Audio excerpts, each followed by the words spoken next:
मेरे पापा जिंदा नहीं थे। मेरी शादी हुई तो मम्मी भी मेरे साथ मेरे घर आ गई। अचानक मम्मी पेट से हो गई। मैं हैरान थी कि मेरी जगह मम्मी कैसे पेट से हो गई। मैंने अपने पति पे इल्जाम लगा दिया कि तुम्हारा अपनी सास के साथ चक्कर है। मेरा पति घर छोड़कर चला गया। मम्मी ने बच्चा जन्मा तो मेरे ससुर ने ऐसी बात बताई कि मेरी जान निकल गई। मम्मी तो हर रोज मेरे कुछ हादसे ऐसे होते हैं कि इंसान न चाहते हुए भी मान जाता है और मुसीबत सहने के अलावा कुछ नहीं मिलता। और ये तकलीफ अपने किसी सगे रिश्ते से मिले तो दुख और तकलीफ कुछ ज्यादा ही महसूस होने लगती है। मेरी किस्मत मेरे साथ ऐसा खेल खेला था कि मैं भी नहीं समझ पाई थी। मैंने अपनी जिंदगी में ऐसा कभी नहीं सोचा था कि यूं मेरे साथ बुरा होगा या कभी मेरी जिंदगी में ऐसा समय आएगा। मैं बड़े सुकून से जिंदगी गुजार रही थी कि अचानक सब खत्म हो गया और सब कुछ बिखर गया।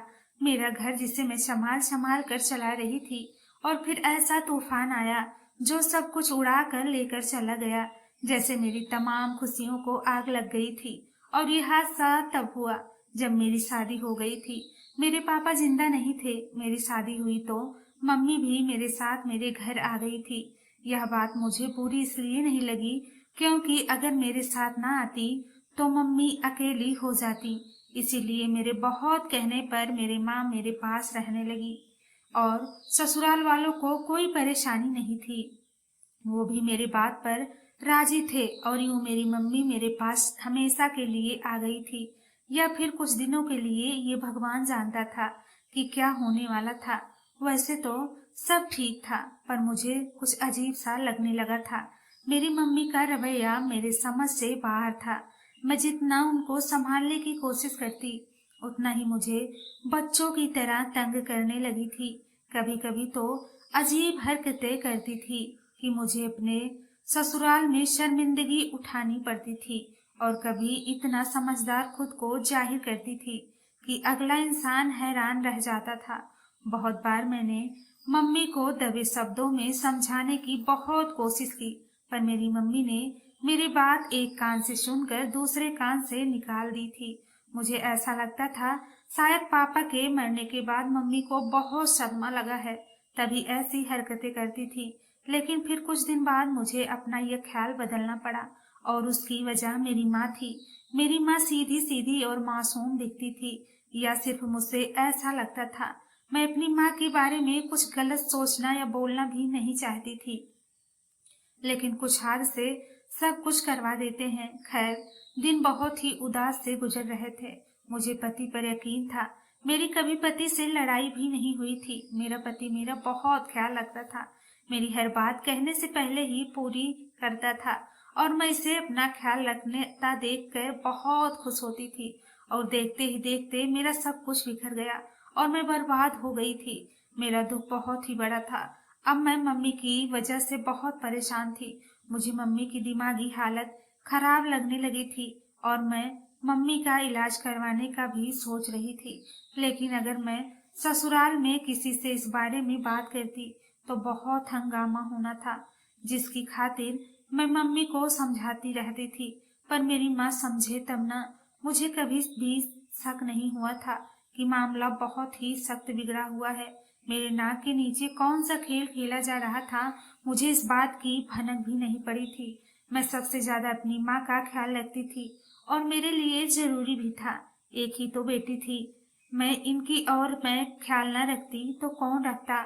और फिर कुछ साल बाद मम्मी मेरे पति के साथ कुछ ज्यादा ही घुल मिल गई थी। पहले मैंने इग्नोर की, चलो दामाद और सास का प्यार है। लेकिन बाद में मुझे इनका ऐसा हंसी मजाक घुल मिल कर बैठना कुछ ज्यादा ही अजीब लगने लगा। लेकिन मैंने दिल में शक को जगह नहीं दी और सब कुछ इग्नोर करती रही। मैं शक में पड़ना नहीं चाहती थी। मुझे ऐसा सोचना भी पाप लगता था।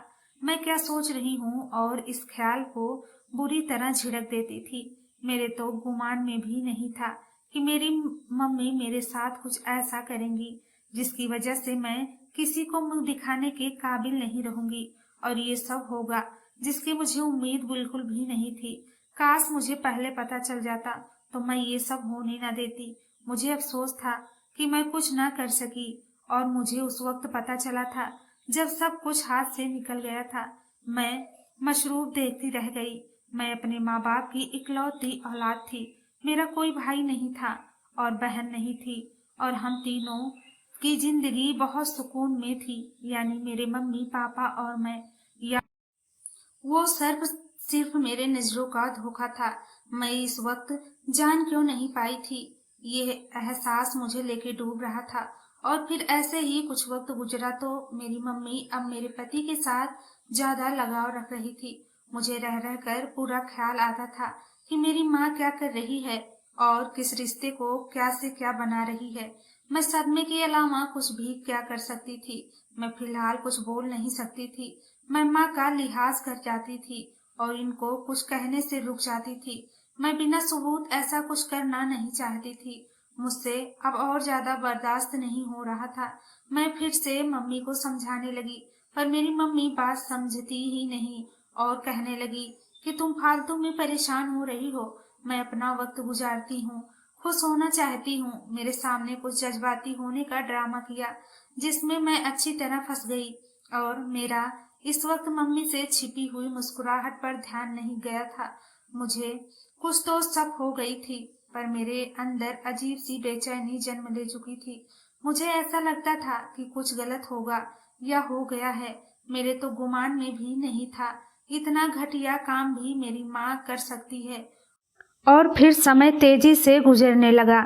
मेरी माँ वैसे ही थी और वही हरकतें थी। मैं अब कोई रोक टोक नहीं करती थी, बस खामोशी से ये सब देख रही थी। अब तो मम्मी को जहाँ भी जाना होता मेरा पति को साथ लेकर जाती थी। मैं ये सब बदलाव देखकर हैरान थी कि ये भी होने लगा था। और फिर कुछ दिन के बाद मम्मी का घर से निकलना कुछ ज़्यादा ही हो गया था। हर दूसरे दिन मम्मी का बाहर का चक्कर लग रहा था। मेरे पूछने पर बताती थी कि मैं फला के घर गई थी मिलने, तो कभी किसी को देखने। मैं हैरान थी कि अब ऐसे कौन से रिश्तेदार पैदा हो गए हैं जिनका मुझे पता ही नहीं था और जिनका पापा के सामने तो कभी जिक्र ही नहीं किया था, जो अब अचानक से सब याद आ गया। मम्मी को मुझे बहलाने का ये सब बहाना था। मुझे अब तक बेचैनी हो चुकी थी। मैं अब पता करना चाहती थी कि मामला क्या है, क्योंकि मम्मी मुझसे कुछ छुपा रही थी। इतना तो पता चल गया था मुझे इनकी घबराहट देखकर। जब मैं इनसे पूछती तो हमेशा ही घबराहट की वजह से यही हालत हो जाती। मैं अब मौका की तलाश में बैठी थी, कुछ मुझे पता चले। और फिर मम्मी को रोज मेरे पति के साथ घूमना, हंसी मजाक करना बढ़ गया था। मैं शक की औरत बिल्कुल भी नहीं थी। मुझे अपने पति पर यकीन था और मम्मी पर भी शक नहीं करना चाहती थी। लेकिन अब हालात मुझे इस मोड़ पर ले आए थे कि मैं ये सोचने पर मजबूर हो गई थी, और फिर मेरे अंदर ये शक बैठ गया। मेरा दिल बेचैन सा रहने लगा था। मैं अपनी इस हाल से परेशान थी और ना ही मैं अपनी हालत को किसी से बताया था और ना ही मैं ये बात किसी को बताना चाहती थी। ससुराल वाले भी मम्मी की हरकतें देख रहे थे और कई बार तो मेरी सास ने दबे शब्दों में मुझसे कहा कि अपनी माँ पर नजर रखो, ये लक्षण ठीक नहीं है, अपने पति को काबू कर लो वरना पछताओगी। और मैं अफसोस से इनको देखकर रह गई थी कि वो क्या बोल के चली गई थी। मुझे इन पर गुस्सा तो बहुत आया था, पर मैं अपने आप पर काबू पा गई थी और मैं शक में चूर हो गई थी। आगे से बोलती भी तो क्या बोलती, जबकि मेरी मम्मी की हरकतें मेरे सामने थी। सास की बातों की वजह से और कुछ मम्मी की हरकतों की वजह से मैं अब परेशान हो चुकी थी और दिन ब दिन चिड़चिड़ी सी हो रही थी। पति से भी कई बार झगड़ा कर चुकी थी और कुछ दिन बाद मैं जब भी सुबह सोकर उठती मेरा सर भारी भारी रहता और सर दर्द होने लगता। मैं हैरान थी कि ऐसा क्यों होने लगा था। रात में जब मैं सोने के लिए लेटती तो एकदम नींद आ जाती, और नींद भी इतनी तेज कि बता नहीं सकती। फिर मैंने अपना दिमाग लड़ाया और एक बात से मुझे समझ में आई कि कुछ अजीब हो रहा है जो मुझे पता करना था। अगले दिन मैं सोकर उठी तो हमेशा की तरह मेरा सर भारी और दर्द कर रहा था। मैं बैठी अपना सर दबा रही थी कि मेरी नजर सामने पड़े मेज के ऊपर पड़ी। उस पर कुछ अजीब सी चीज लगी हुई थी। मैंने जब हाथ लगाकर देखा तो मुझे दवाई की तरह दिखने को मिली। अब मैं होशियार हो गई थी। मैं रात को जब भी पानी का जग भर कर रखती तो साथ दूसरा जग भी रखती, ताकि रात के वक्त मैं पता लगा सकूं कि कौन सा ऐसा करता है। और फिर मैंने कई बार रात के वक्त पति को उठते और जाते हुए देखा। मेरा शक अब यकीन में बदल रहा था। मुझे अपने देखने पर भी यकीन नहीं आ रहा था। और फिर एक रात मम्मी को मैंने अपने कमरे में आते हुए देखा और जग में कुछ मिलाते हुए भी देखा। मैं सोने का नाटक कर रही थी ताकि मैं मम्मी की हरकतें देख सकूं। मम्मी आराम से जग में जल्दी से कुछ मिलाकर जैसे आहिस्ता कदमों से आई थी वैसे ही वापस भी चली गई थी। और वो बात सिर्फ मम्मी को ही पता थी कि मैं रात को पानी पीकर सोती हूँ और उठकर भी पानी पीती हूँ। तभी काम किया था। मेरा शक कभी यकीन में बदल जाता तो कभी मुझे शक ही नहीं लगने लगता। मेरे तो होश उड़ रहे थे। मम्मी को ऐसा करते हुए देखकर मुझे इन पर यकीन ही नहीं हो रहा था कि मेरी माँ होते हुए ऐसा घटिया काम करेगी। मैं खुद नहीं समझ पा रही थी कि वो ऐसा क्यों करेगी। और फिर कुछ दिन में मैं देख रही थी कि मम्मी खटाई और अचार बहुत खा रही थी। पहले तो मैंने उन्हें अनदेखा कर दिया, लेकिन अब रोज ही मम्मी खाने लगी। मेरे अंदर खतरे की घंटियां बजने शुरू हो गई थी। मैं अब बहुत ही झुंझलाहट का शिकार हो रही थी। एक दिन मम्मी बेहोश हो गई और फिर अचानक मम्मी प्रेग्नेंट हो गई। ये बात मुझे हॉस्पिटल में जाकर पता चला तो मेरे सर पर आसमान टूट पड़ा और मैं ये जानकर शर्म से पानी पानी हो गई। मैं ससुराल में किसी से भी नजरें मिला नहीं पा रही थी और मम्मी तो घबराहट का शिकार थी। मेरा सामना करने से कतरा रही थी। मैं बहुत हैरान थी कि मेरी जगह मम्मी कैसे प्रेग्नेंट हो गई। अब मुझे यकीन हो गया था कि ये बच्चा मेरे पति का है, क्योंकि रात को मैंने बहुत बार अपने पति को उठते हुए भी देखा था। मेरा विश्वास टूट चुका था। मेरे दिमाग में वो सब यादें और सारी की सारी बातें घूमने लगी थी। मेरा गुस्सा अब आखिरी को पहुंच चुका था और मैं अपने पति से लड़ पड़ी थी। और फिर मैंने अपने पति पे इल्जाम लगा दिया कि तुम्हारा अपनी सास के साथ चक्कर है और ये सब तुम्हारी वजह से हुआ था। तुमने मुझे धोखा दिया है, मेरा विश्वास तोड़ा है। मैं रो रो कर थक चुकी थी और फिर लड़ाई के बाद मेरा पति घर छोड़कर चला गया था। मुझे कुछ समझ में नहीं आ रहा था कि आखिर मैं किस पर भरोसा करूं और किस पर ना करूं।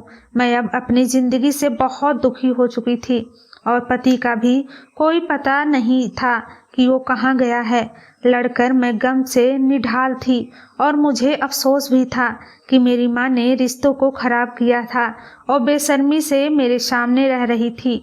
मुझे हैरत थी कि कैसी माँ है जो अपनी ही बेटी का घर तबाह करने पर तुल गई थी। मैं सोच सोच कर पागल हो रही थी। ससुराल वाले मुझे बहुत ही दिलासा देते थे, पर मैं अपने दिल का क्या करती जो अब कोई एहसास साथ नहीं रहता था। मेरे अंदर सब जज्बे खत्म हो गए थे। मैं अब परेशान सी रहने लगी थी। मेरे ससुर बहुत बार मुझे खुश रहने का बोलते और मैं सिर्फ फीकी सी हंसी हंस दिया करती थी जो कष्ट से भरपूर होती थी। अब मेरी आंखें हर वक्त भीगी रहती थी। मैं अपनी जिंदगी पे हैरान थी कि मुझे क्या देखने और सुनने को मिल रहा है। मेरा हर रिश्ते से भरोसा उठ गया था। मुझे सब धोखा और फरेब लगने लगा था। मेरी मम्मी मेरे ही घर ढीठ बन कर रह रही थी या जमाने की बात से छुपाने के लिए यहाँ थी।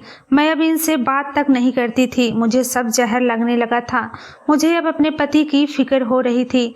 मैं बहुत गहरी सोच में डूब गई थी कि अगर ये मेरे पति का बच्चा नहीं तो वो सब क्या था।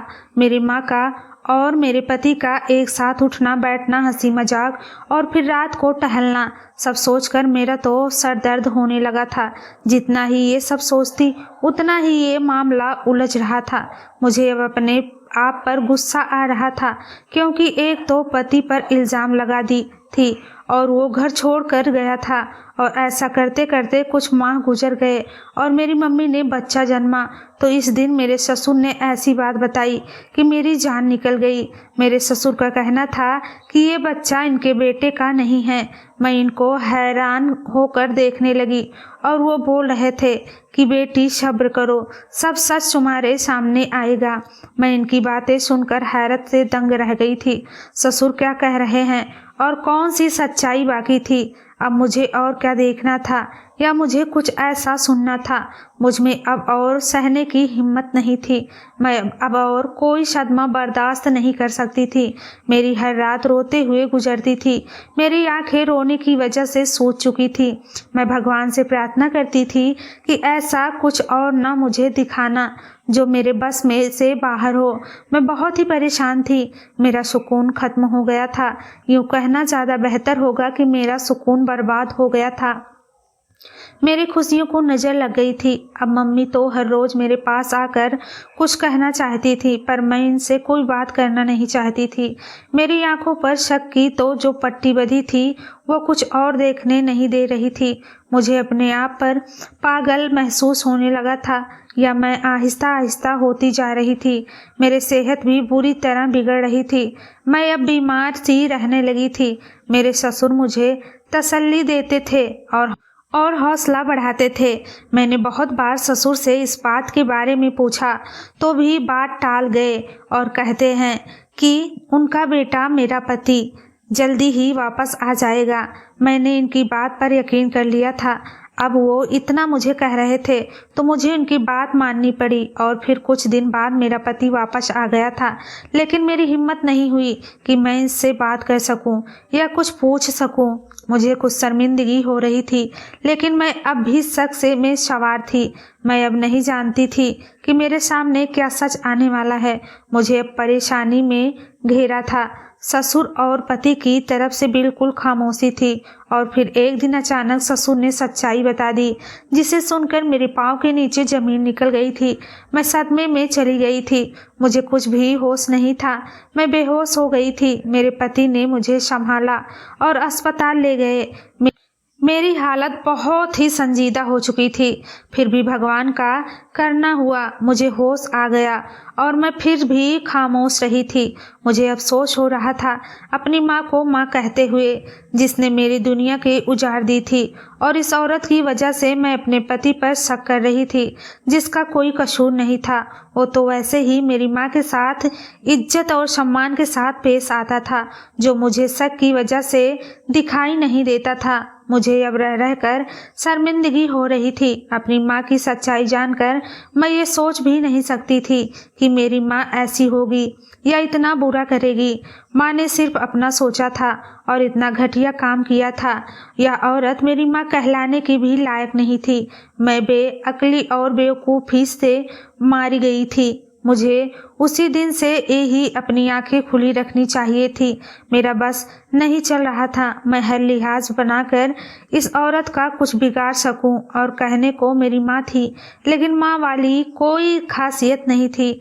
मेरे ससुर ने जो सच्चाई मुझे बताई, वह जानकर मेरा कहीं भाग जाने को दिल कर रहा था कि कहीं भागकर मैं छुप जाऊं। मुझे ये सच बहुत सख्त तकलीफ दे रहा था।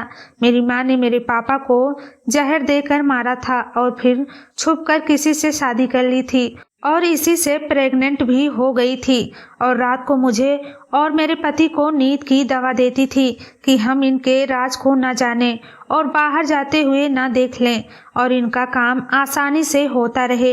इतना बड़ा धोखा, जुल्म, कत्ल, ये सब मेरी जान ले रहा था। मेरी दुनिया उजाड़ कर मुझे यतीम करके कैसे खुद अपना घर बसा लिया था और मेरे सामने कैसे मासूम बनती थी। मुझे रह रह कर वो दिन याद आए थे जो मेरी माँ ने ड्रामा रचाया था। मेरे पापा की मौत पर गम और दुखी होने का नाटक करना, फिर मेरी शादी जल्दी करना और मेरे साथ ही मेरे ससुराल में रहना, सब मुझे याद आ रहा था। कैसे कैसे मेरी माँ ने सहारा लिया था और मुझे समझ नहीं आया था कि मेरी माँ रोज भाग भाग कर घर से बाहर क्यों जाती थी और मुझसे क्यों झूठ बोलती थी।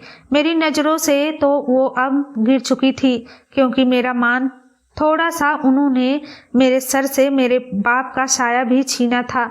मैं अब उन्हें कभी माफ़ नहीं करना चाहती थी। ये यूं तो माफ़ी के काबिल भी नहीं था। मेरा रवैया इनके साथ सख्त हो चुका था और एक दिन मैंने इनको बता दिया कि मैं इनकी सच्चाई जान गई हूँ। मेरी ये बात सुनते ही उनका रंग उड़ गया था और घबराहट में इनके चेहरे पर पसीना आ चुका था। मैं इनको देखना भी नहीं चाहती थी और मैंने इनसे जाने को बोल दिया, लेकिन वो बाद में मुझसे माफ़ी मांगती रहीं। अब वो मुझसे नज़रें मिलाने के काबिल नहीं थी। भला हो मेरे ससुर का, जिन्होंने मेरे जाने बगैर ही मेरी माँ की जासूसी की थी और सब सच्चाई मेरे सामने लाकर रखी थी। अगर ये सच्चाई मेरे सामने ना आती तो मैं शक में ही मारी जाती और अपने पति को ही कसूरवार समझती रहती। मेरे ससुर ने अपने बेटे से कुछ नहीं पूछा था। मैं अपने पति से सामना नहीं कर पा रही थी और फिर मैंने इनसे अपने लिए की माफ़ी मांग ली। मेरे पति का धन्यवाद, उनने मुझे माफ़ कर दिया, वरना कौन मर्द ऐसे इल्ज़ाम पर माफ़ करता। मेरे पति को मेरे हालात के बारे में मालूम था, तभी वो मुझे माफ़ कर चुके थे और मेरा ख्याल रखने लगे थे जैसे पहले रखते थे। मेरी बीमारी ने इनको काफ़ी परेशान किया था, जिसकी वजह से अब मेरा बहुत ख्याल रखा जाता था। घर में इसके बारे में ससुर को, पति को और मुझे पता था। मेरा तो दिल चाहा कि केस करवा दूं, मगर फिर भी मेरे ससुर और मेरे पति ने समझाया कि ऐसा करने से बहुत बदनामी होगी। अपनी माँ को दुनिया की मरने दो। मैंने अपनी माँ को घर से निकाल दिया कि अब वो अपने दूसरे पति के साथ ही रहें, हमारी ज़िंदगी में जहर न घोलें। अब मैंने अपना फैसला भगवान पे छोड़ दिया था, वो बेहतरीन बदला लेने वाला है। अब मेरी माँ दुनिया के हाथों से रुसवा हो गई थी, ये मुझे यकीन था। शक बहुत ही बुरी और बड़ी बीमारी है। शक सब कुछ खा जाता है। जिंदगियों में इंसान सिर्फ हाथ मिलाता रह जाता है। मेरी आंखों में बंधी शक की पट्टी उतर चुकी थी। शक रिश्तों को कमज़ोर कर देता है और जड़ तक पहुंचाकर रिश्ता खत्म कर देता है। ऐसी बीमारी से बचना चाहिए और बगैर सबूत के किसी पे इल्ज़ाम नहीं लगाना चाहिए। जो काम मुझसे हुआ, मैं इससे दिल से शर्मिंदा हूँ और अब घर वालों का प्यार और ध्यान से मैं बेहद सेहतमंद हो चुकी थी, जिसमें ज़्यादा हाथ मेरे पति का था। मेरे पति ने बताया था कि वो रात को उठकर ससुर को देखने जाता था, क्योंकि मेरे ससुर को शुगर की बीमारी थी। रात में इनकी शुगर लो हो जाती थी। मुझे खुद पर गुस्सा भी आया और शर्मिंदगी भी बहुत हुई थी। मैंने दोबारा पति से माफ़ी मांगी थी। ख्याल रखने वाला और एहसास करने वाला पति नसीब से ही मिलते हैं और मैं इस मामले में खुशनसीब हूँ। अब मेरी ज़िंदगी अच्छे से गुजरने लगी थी और अब अपने बच्चे के साथ एक सुकून की ज़िंदगी बसर कर रही थी। धन्यवाद दोस्तों।